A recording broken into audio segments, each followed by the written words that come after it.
Historically, economic development in general has been about attracting businesses to come to locate in Fairfax County.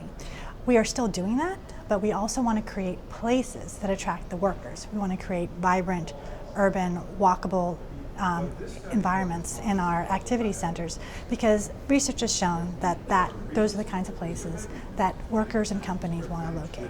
We also want to grow the innovation ecosystem in Fairfax. We have to think about how do we make connections between entrepreneurs, venture capitalists, the future workers, and big companies.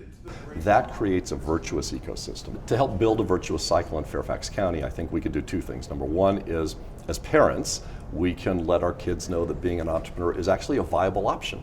It wasn't an option when I went to school. Number two, we can support small, fast-growing businesses with good ideas. Instead of taking the safe path and buying from the Fortune 500 company, if you see something you like that's started by a local talented entrepreneur, consider buying his or her product. Many of the successful innovation ecosystems in the U.S., such as Silicon Valley and Boston, have very strong research universities.